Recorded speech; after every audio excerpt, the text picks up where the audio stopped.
in the final accounts, we were discussing the topics to be covered, and under that, as we discussed that how the classification of assets and liabilities are to be made as a current assets and non-current assets. In case of the liabilities, the current liabilities and non-current liabilities.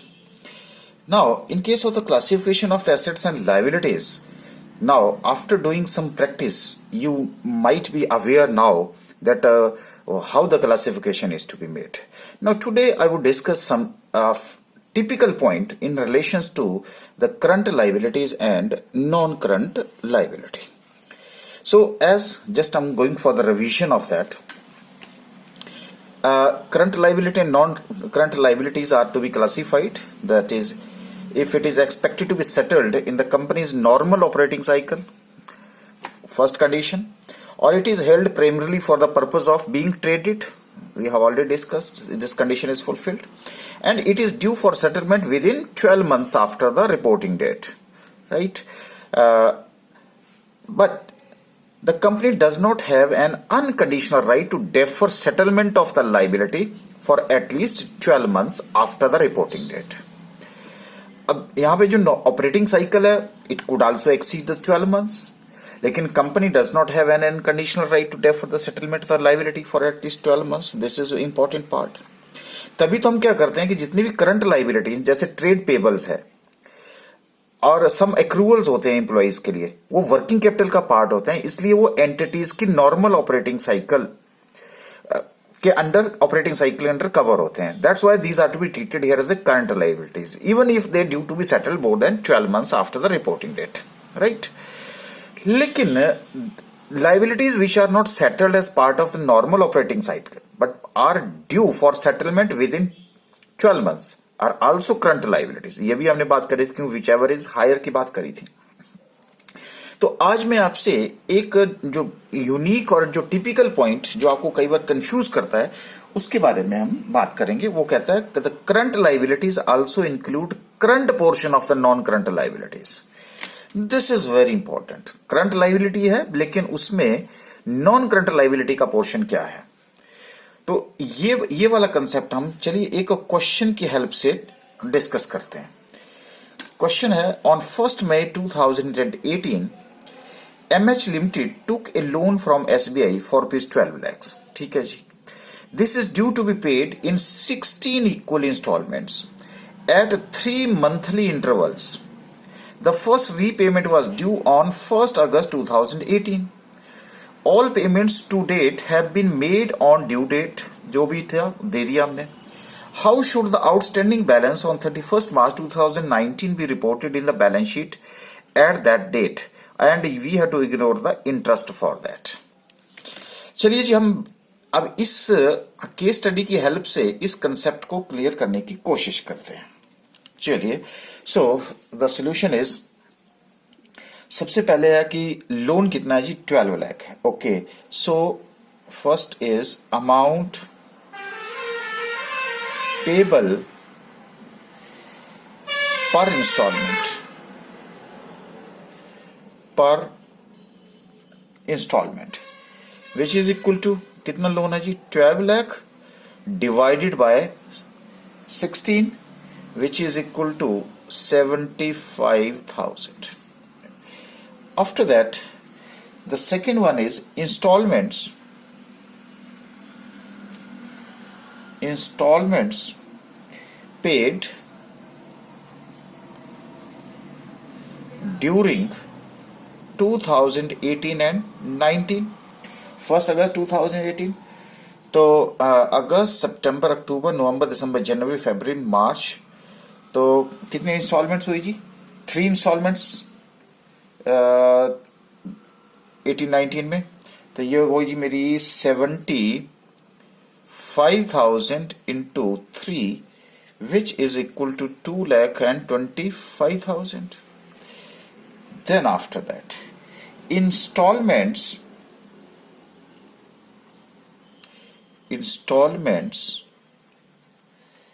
to be paid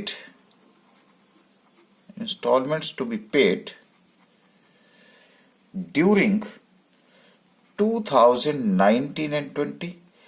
तो तो 3 महीने, 1 साल में कितने होगी? 4 installment. तो 75,000 into 4 is equal to 3 lakhs. Okay, and installments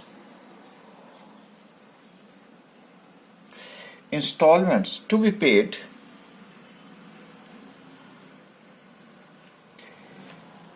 during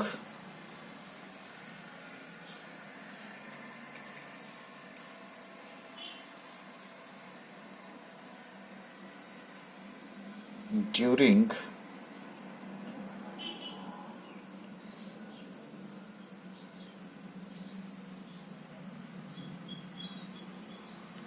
2020 and 2021 and onwards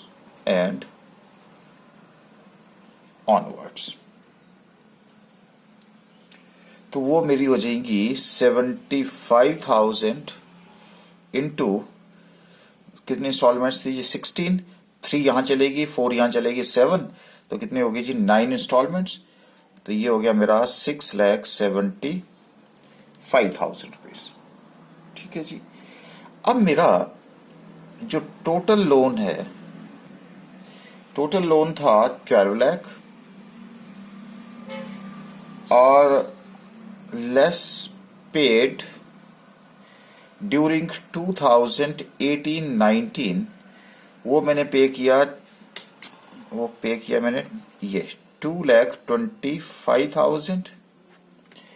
तो outstanding amount on 31st March 2019 is equal to, minus करके मेरे पास आ गए 9,75,000।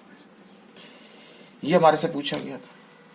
तो अब बैलेंस शीट में हम इसको कैसे दिखाएंगे? करंट लाइबिलिटीज या नॉन करंट लाइबिलिटीज दिखाएंगे, वो कैसे दिखाएंगे मैं आपको एक डायग्राम से बताता हूं। देखिए, टोटल लोन हमने कितना लिया?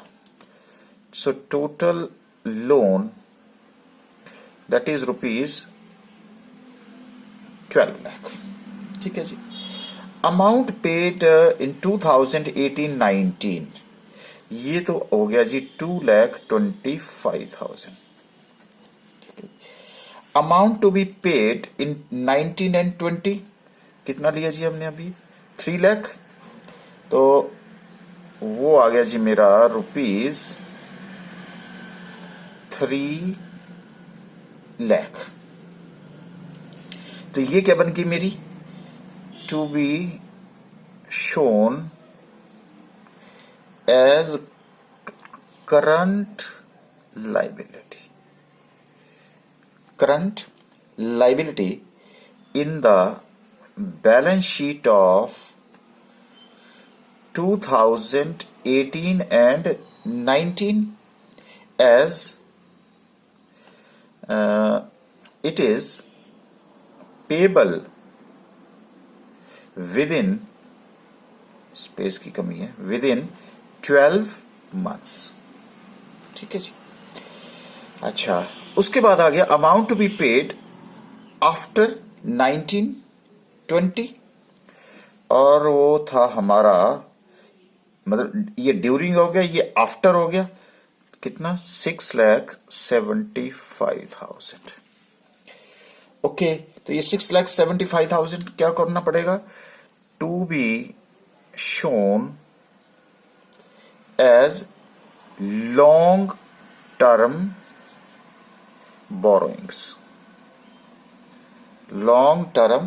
borrowings in the balance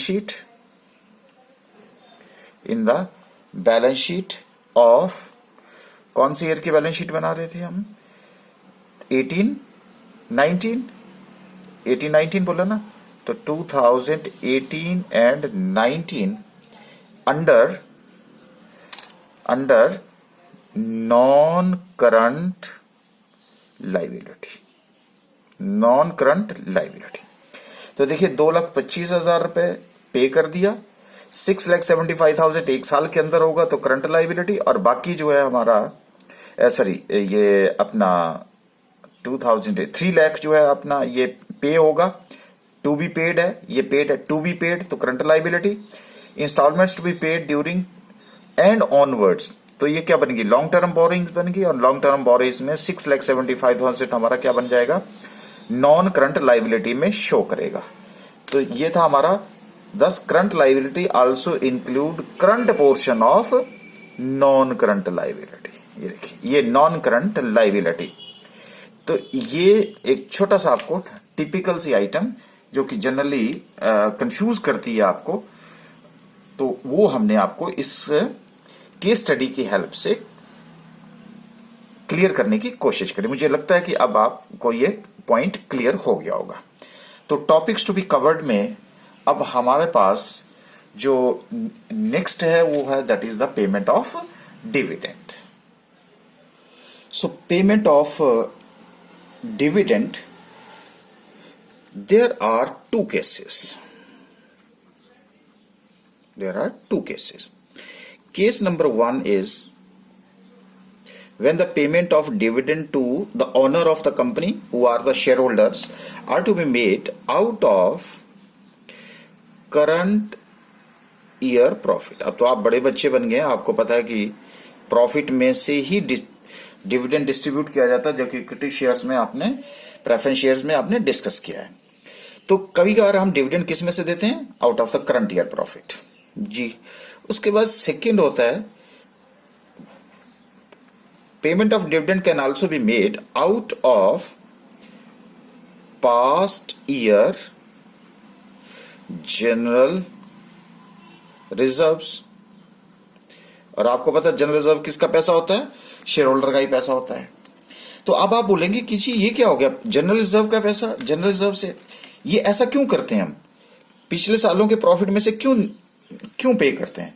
अरे सिंपल सी बात है, ये तब होगा in case of in adequate क्या प्रॉफिट्स ड्यूरिंग करंट ईयर। भाई जब हमारे पास करंट ईयर में प्रॉफिट्स एडिक्वेट नहीं है, जितना हम डिविडेंड देना चाहते हैं उतना पैसा हमारे पास अवेलेबल नहीं है, तो हम क्या करेंगे, पिछले सालों का जो जनरल रिजर्व्स है उसमें से पैसा लेकर के डिविडेंड पे करने की कोशिश करते हैं। ठीक है जी। तो अब हम पहले क्या करते हैं कि फर्स्ट केस लेते हैं। अब इन कंसेप्ट को हम समझने के लिए कुछ एक केस स्टडीज के साथ डिस्कस करेंगे। थ्योरी आपकी न्यूमेरिकल के साथ आपको जल्दी अंडरस्टैंड होगा। तो पहले लेते हैं जी केस नंबर 1, और केस नंबर 1 क्या है जी, out of current year profits. Current year profits, इसका मतलब क्या हुआ, करंट ईयर प्रॉफिट कब देते हैं, जब आपके पास क्या है, when we are having adequate profits. और जब इनएडिक्वेट होते हैं तो हम कहां से लेते हैं, जनरल रिजर्व से पैसा ले लेते हैं। ठीक है जी। सपोज करते हैं, तो सपोज कि एक कंपनी है और उसकी इक्विटी शेयर कैपिटल है, सपोज कर लेते हैं, राउंड फिगर में लेते हैं 20 लाख। ठीक है जी। और उसके बाद current year profit is equal to ₹8 lakh. Then proposed dividend is equal to 10%. Calculate amount of proposed dividend. अब देखिए, आप डिस्कस करेंगे कि जी ये प्रपोज डिविडेंड क्या होता है। सिंपल सी बात है, देखो आपने कंपनी लॉ पढ़ रखा होगा। अब जब कंपनी लॉ में आपने पढ़ा होगा तो एक हमारे पास होता है नॉर्मल डिविडेंड जो नॉर्मली कंपनीज पे करती हैं, एक होता है इंटीरियम डिविडेंड और एक होता है प्रपोज्ड डिविडेंड। ओके, देखो जो इंटीरियम डिविडेंड, प्रपोज्ड डिविडेंड क्या होता है, कंपनी क्या करती है कि जब डिविडेंड डिक्लेयर करना होता है तो कौन करता है जी? बोर्ड ऑफ डायरेक्टर्स एक पॉलिसी बनाते हैं कि इतने हमारे प्रॉफिट्स हो गए, बहुत ज्यादा प्रॉफिट्स हो गए और इन प्रॉफिट में से हमने इतना परसेंट जो है शेयर होल्डर को हमने डिविडेंड पे करना है। तो प्रपोजल रखी, प्रपोजल रखने के बाद वो प्रोसेस होगा, प्रोसेस होने के बाद फिर वो जाकर के एनुअल जनरल मीटिंग में जाएगा और वहां पास होगा, तब जाकर के शेयर होल्डर की पॉकेट में पैसा जाएगा। तो इसका मतलब है कि इतना ये प्रोसेस है कि इस साल का जो आपका डिविडेंड है वो एक्चुअली कब मिलेगा? नेक्स्ट ईयर मिलेगा। जब नेक्स्ट ईयर मिलेगा तो इस साल हम उस डिविडेंड को क्या करेंगे? प्रपोज मानेंगे कि जी प्रपोज, और शेयर होल्डर कभी भी मना नहीं करेंगे, क्योंकि जब पैसा लक्ष्मी आ रही है तो उसके लिए वो मना नहीं करेंगे। तो वो सारे जो है वो क्या करेंगे? उसको यस यस ही करेंगे। और कई बार आपके पास क्या होता है कि कंपनी के पास इतने ज्यादा प्रॉफिट्स हो जाते हैं कि वो उसको लगता है कि हमारे पास प्रॉफिट भी है और शेयर होल्डर जो है कभी मना नहीं करेंगे, और उनको बेटर है कि अभी उनको इसी साल का पैसा जो है वो इसी टाइम दे दिया जाए, अप्रूवल हम बाद में उसकी ले लेंगे। तो हम उसको बोलते हैं इंटीरियम डिविडेंड। तो इसका मतलब है कि इस साल का प्रॉफिट में से इसी साल डिविडेंड पे कर दिया जाता है। और प्रपोज का मतलब है कि इस साल का प्रॉफिट में से एक तरह से डिविडेंड नेक्स्ट ईयर पे किया जाता है। क्लियर होगी जी बात? तो हमें बोला है calculate the amount of proposed dividend. ठीक है जी। अब देखिए, प्रपोज्ड डिविडेंड को कैलकुलेट करने के लिए सबसे पहले तो हमें क्या चाहिए होता है? So calculation of the proposed dividend is equal to rate 100 into, अब 20 लाख रुपीज। एक ध्यान रखना कि ये चीज जो है आपकी वो क्या होनी चाहिए? Paid up share capital. Paid up share capital. अब यहां पे कुछ नहीं दे रखा है, तो इसका मतलब है कि हम ये मानते हैं कि this all the capital is paid up share capital. Okay, क्योंकि जो रेट लगता है वो किसके ऊपर लगेगा? पेड अप शेयर कैपिटल के ऊपर। तो पेड अप शेयर कैपिटल कितनी है? 20 लाख रुपीज।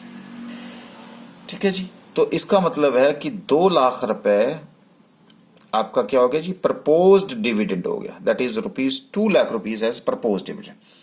फिर आप बोलेंगे कि जब ये 2 लाख रुपीज है तो फिर इसका क्या यूज है जी? ये क्यों दिखाया गया है यहां पे? ये सिर्फ इसलिए दिखाया गया आपको ये वाला पॉइंट कवर करने के लिए। इससे ये हमें पता चलता है कि हमारे करंट ईयर में सफिशिएंट प्रॉफिट्स हैं जिसमें से हम अपना डिविडेंड जो है वो प्रपोज कर सकते हैं। क्लियर होगी जी बात? तो इसका मतलब है कि यहां पे हमारे पास एक नोट निकल करके आया, और वो निकल के आया percentage of dividend is always calculated on paid up share capital. ठीक है जी। तो ये नोट आप जरा, कई लोग जो है मार्केट प्राइस के ऊपर कैलकुलेशन करना शुरू कर देते हैं, तो नहीं होगा इसके ऊपर। अच्छा, अब क्वेश्चन आया होता है कि ये पेड अप शेयर कैपिटल क्या चीज होती है? आपने पढ़ा हुआ है, और आपने इतना भी पढ़ा है कि जो शेयर होल्डर्स ने जितना लिया होता है, शेयर होल्डर ने जितना दिया होता है, उसी के बेस के ऊपर हम कैलकुलेशन करते हैं। चलो इस कंसेप्ट को भी डिस्कस करते हैं। सपोज करते हैं एक कंपनी है, तो शॉर्ट में लिख रहा हूं, इक्विटी शेयर कैपिटल है 1 लाख रुपए, और जिसमें शेयर की दैट इज ऑफ ₹10 ईच है, लेकिन 8 जो है वो कॉल्ड अप है। ठीक है जी। उसके बाद कॉल्स इन एरियर जो है, अब एरियर का मतलब क्या हुआ? आपने तो मांगा लेकिन उन्होंने नहीं दिया, पता है अब आपको। Then current year profit is equal to ₹8,50,000 आपको बोलता है, और साथ में proposed dividend is equal to 10%, और आपको कहा जाता है calculate the amount of proposed dividend. ठीक है जी। Calculate the amount of proposed dividend. Okay, तो अब इसकी कैलकुलेशन हम कैसे करेंगे? सबसे पहले तो हम देखेंगे कि कॉल्ड अप कैपिटल कितनी है। देखो, पेड अप के लिए पहले क्या होना चाहिए? कॉल्ड अप होना चाहिए ना, यही पढ़ा था। ओके, तो called up equity share capital, equity share capital is equal to, बोलो जी, 1,00,000 मल्टीप्लाइड बाय कितना है called up? 8 into 8 is equal to 8,00,000। अब कई बार स्टूडेंट 10 से मल्टीप्लाई करना शुरू कर देता है। ओके, अब बताइए, अब हमने मांगा तो इतना था, लेकिन मिला कितना? तो शेयर होल्डर से जितना लिया हुआ है उसी के ऊपर लेंगे ना। तो हमने तो मांगा, लेकिन शेयर होल्डर्स ने नहीं दिया, तो उसको हम क्या बोलते थे? Calls in arrear. माइनस हो जाएगा 40,000, तो क्या बन गया जी? 7,60,000 रुपीज आपका क्या बन गया? पेड अप कैपिटल बन गई। और नोट क्या है हमारा? पेड अप शेयर कैपिटल के ऊपर कैलकुलेशन होगी। So the calculation of the dividend. Okay, so proposed dividend is equal to 10% of 7,60,000 which is equal to 76,000। तो पेड अप का मतलब क्या हुआ जी? यहां पे पेड अप कैपिटल का मतलब क्या हुआ? Actually received from share holders, actually received from share holders. ये वाला पॉइंट भी क्लियर हो गया जी अब आपको? ओके, आगे बढ़ते हैं। अब now let us move to another case. Suppose करते हैं कि equity share capital, equity share capital है आपके पास, सपोज करते हैं 2 lakh rupees at the rate of ₹10 each, ₹7 called up. अब उसके बाद है हमारा calls in arrear is equal to 60,000 rupees, और साथ में कॉल्स इन एडवांस है 25,000 रुपीज। ठीक है जी। और proposed dividend is equal to 25%, लेकिन साथ में लिख रहा हूं इंक्लूडिंग इंटीरियम डिविडेंड। और आपको पता है कि इंटीरियम डिविडेंड क्या होता है, लेकिन इंटीरियम डिविडेंड उसमें इंक्लूड है। ओके, और वो है हमारा कैलकुलेट प्रपोज डिविडेंड का रेट कितना है? 20% इंक्लूडिंग इंटीरियम डिविडेंड। और interim dividend is equal to 1,30,000 rupees. ठीक है जी। अब आपको बोल रहा है calculate amount of proposed dividend. इसका मतलब उसी साल का डिविडेंड उसी साल पे कर दिया, तो उसको हम बोला इंटीरियम डिविडेंड। ओके, तो सबसे पहले हमारा सोल्यूशन में क्या चाहिए होती है जी? हमें पेड अप शेयर कैपिटल। तो पेड अप शेयर कैपिटल के लिए हमें सबसे पहले कितना हमने कॉल किया था? Called up share capital is equal to कितना जी? 2 lakh into 7 is equal to 14 lakh rupees, minus अभी आपको बताया हमने कि हमने तो मांगा, और जितना पैसा मांगा जाएगा शेयर होल्डर से उसी पी के ऊपर डिविडेंड पे किया जाता है। तो ये है मेरा 60,000, तो माइनस 60,000, ये हो गया मेरा 13,40,000। अब उसके बाद कौन सा आ गया जी? Calls in advance. तो आप फटाफट से क्या बोलेंगे जी? कॉल्स इन एडवांस को क्या कर दो? प्लस कर दो। अरे नहीं करो, क्यों? क्या आपने पैसा मांगा? नहीं मांगा ना। अरे जब नहीं मांगा तो आपका नोट क्या था? नोट ये था जितना शेयर होल्डर से पैसा मांगेंगे। वो तो उन्होंने जबरदस्ती हमें पैसा दे दिया है, कॉल्स इन एडवांस, जो हमने इश्यू ऑफ द शेयर्स के चैप्टर में पढ़ा था। तो गलती से भी आपने इसमें कहीं उसको ऐड मत कर देना। अगर आप ऐड नहीं करोगे, क्योंकि स्टूडेंट अपने रूटीन में रहता है, कॉल्स इन एरियर माइनस होगा, तो मैंने रूल आपको बता रखा है, तो इसलिए थ्योरेटिकली आपको कंफ्यूजन नहीं होना चाहिए। So now paid up capital, paid up capital कितनी होगी जी आपके पास? यही के पेड अप कैपिटल होगी जी 13,40,000 रुपीज। ओके, तो चलिए जी अब हम पहले कैलकुलेट करते हैं टोटल डिविडेंड। और टोटल डिविडेंड क्योंकि इंक्लूडिंग है ना ये, सो 25% of 13,40,000 rupees. Okay,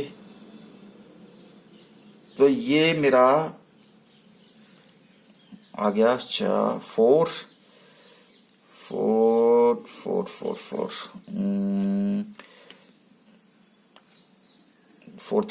12, again 4 3 12 to 3,35,000। Okay, including है ना, तो क्या हुआ? Less interim dividend which is equal to 1,30,000 rupees. तो बताइए प्रपोज्ड डिविडेंड कितना हो गया जी मेरा? 2,05,000। So this is your answer. तो अब हमने एक और नया कंसेप्ट सीखा, और वो कौन सा था? कॉल्स इन एडवांस का, और साथ में था इंक्लूडिंग इंटीरियम डिविडेंड हो। तो आपने कैलकुलेशन जो है वो प्रपोज डिविडेंड की कैसे करनी है। ठीक है जी। अच्छा, अब उसके बाद अब हमारा जो कंसेप्ट है, so the next concept is the concept of DDT। ये क्या चीज होती है? बिल्कुल टैक्स के साथ है, इसको बोलते हैं हम डिविडेंड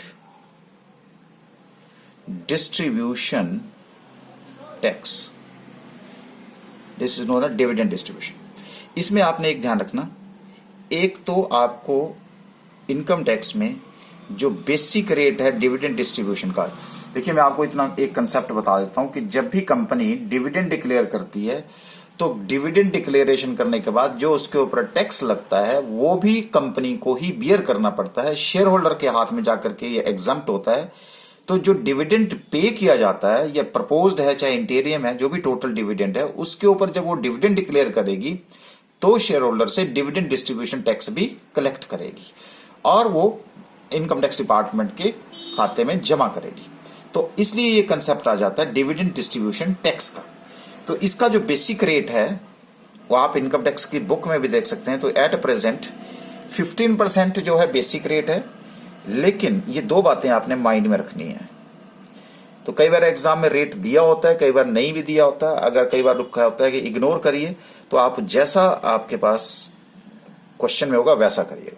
जो एक्चुअल रेट होता है वो मैं आपको बता देता हूं कि बेसिक रेट प्लस सरचार्ज और प्लस सेस, इन सब को मिलाकर के बनता है हमारा एक्चुअल रेट। और इस टाइम जो एक्चुअल रेट बन रहा है वो 17.647% बनता है, जिसको हम कई बार 17.6% के राउंड फिगर में ले लेते हैं। तो ये दो रेट आपने यहां पे अपने माइंड में रखने हैं। चाहे आप इसको आप क्रैम करिए, वैसे तो क्रैम करने की जरूरत नहीं होती क्योंकि हर साल तो ये चेंज होता रहता है। अब इसकी जो कैलकुलेशन है वो हम कैसे करते हैं, वो बात आप आपसे कर लेते हैं। सपोज करते हैं, ये कहता है कि आप प्रपोज डिविडेंड DDT कैलकुलेट कीजिए। क्या कह रहा है ये? सपोज करते हैं कि इक्विटी शेयर कैपिटल, शॉर्ट में लिख रहा हूं, 2 लाख रुपए है, ठीक है जी, और प्रपोज्ड डिविडेंड आपका है 20%। ठीक है, कहता calculate proposed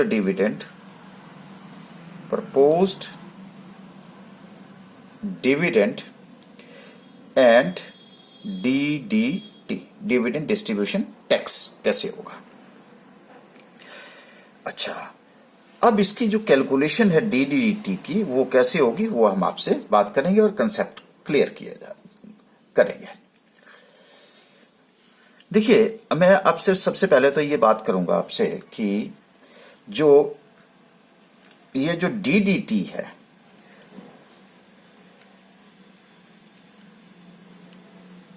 dividend distribution tax, वो कैसे कैलकुलेट करते हैं। अच्छा, अब आप बताओ मुझे डिविडेंड कितना हुआ। 20% ऑफ 2 lakhs 40,000 रुपीज। लेकिन ये जो 40,000 रुपीज होता है ये कौन सा अमाउंट है, ये अमाउंट है आपका 15% बेसिक रेट लेस करने के बाद। चलिए ये वाला मैं कंसेप्ट आपको डिस्कस करता हूं। क्या हुआ, मान लीजिए कि कंपनी के द्वारा 100 रुपीज क्या दिया जाएगा, डिविडेंड दिया जाएगा। ठीक है, लेकिन कंपनी को ये राइट होता है कि वो आपसे जो बेसिक रेट है वो काट ले। अब मान लीजिए कि वो 15 रुपीज आपसे काट लिया, तो अब आपकी पॉकेट में एक तरह से कितने रुपए चले गए, 85। ये जो 40 है तो इसको बोलते हैं ग्रॉस अमाउंट। ये आपका टैक्स, और ये आपके पास आ गया नेट अमाउंट। लेकिन आपने पढ़ा हुआ है कि जब भी इनकम टैक्स में कैलकुलेशन की जाती है तो वो ग्रॉसिंग अप करके की जाती है। तो ये 40,000 आपके पास क्या है, नेट अमाउंट है। जब नेट अमाउंट है तो हम उसकी क्या करेंगे, ग्रॉसिंग अप करेंगे। तो ग्रॉसिंग अप करने के लिए हमें उसको करना पड़ेगा 85 से, इनके 15% काट लिया है, मल्टीप्लाइड बाय 100 करना पड़ेगा। ठीक है, अच्छा, ये वाला तो आपके पास आ गया अब डिविडेंड। लेकिन इसमें से अब आपको क्या करना पड़ेगा, डिविडेंड डिस्ट्रीब्यूशन टैक्स कैलकुलेट। और डिविडेंड डिस्ट्रीब्यूशन टैक्स जो है वो 85 पे कैलकुलेट नहीं होगा, वो 100 के ऊपर कैलकुलेट होगा। तो ये 40,000 के ऊपर नहीं होगा, वो ग्रॉसिंग अप के ऊपर होगा। तो जब आप इसको हम क्या बोलते हैं, कौन सा प्रोसेस बोलते हैं, ग्रॉस अप प्रोसेस। अब जब आपने ग्रॉस अप कर लिया और इसकी कैलकुलेशन कर ली तो आपके पास यहां पे एक ग्रॉस फिगर आ जाएगी। जो ग्रॉस फिगर आएगी उसको हम क्या करेंगे, अब हम DDT का टैक्स लगाएंगे, 17.6% का रेट का टैक्स लगाएंगे। और मेरे पास क्या आ जाएगा, डिविडेंड डिस्ट्रीब्यूशन टैक्स आ जाएगा। तो अगर मैं इसकी कैलकुलेशन करूं DDT की, तो DDT would be 40,000 divided 85 into 100। जो अमाउंट आएगा, अगर मैं अमाउंट कैलकुलेट करने की कोशिश करता हूं 1720, तो ये हो जाएगा आपके पास 8 लाख डिवाइडेड बाय 17। ठीक है जी, और उसको हमने मल्टीप्लाई किया 17.65% से, तो ये तकरीबन आपका आ जाएगा 8305 के ऊपर।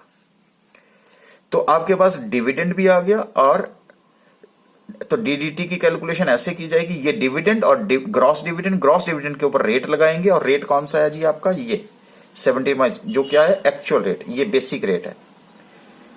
और ये आपके पास क्या आ गया जी, dividend distribution.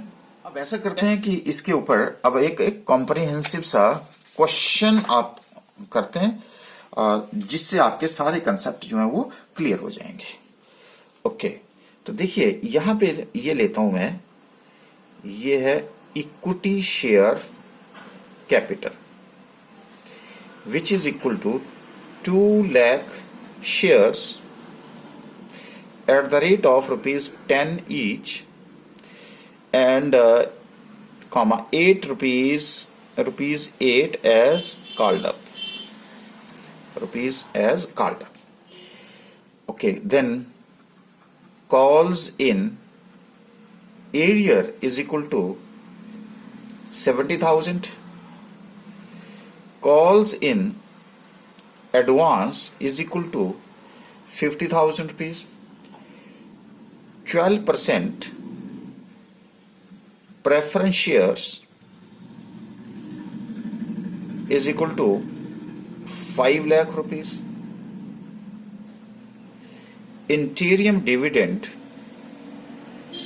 is equal to 1,20,000. Proposed dividend on equity shares is equal to 15%, लेकिन अब वर्ड आ गया मेरे पास एक्सक्लूडिंग इंटीरियम डिविडेंड। तो पहले क्वेश्चन किया था हमने इंक्लूडिंग, आपको बोला जाता है कैलकुलेट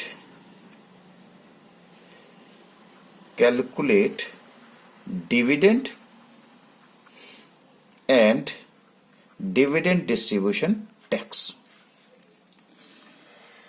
ओके, तो सबसे पहले हमें क्या चाहिए होती है जी, इसका जो सॉल्यूशन हमें चाहिए होता है जी, हमने जो रूल पढ़ा हुआ है वो है paid up equity share capital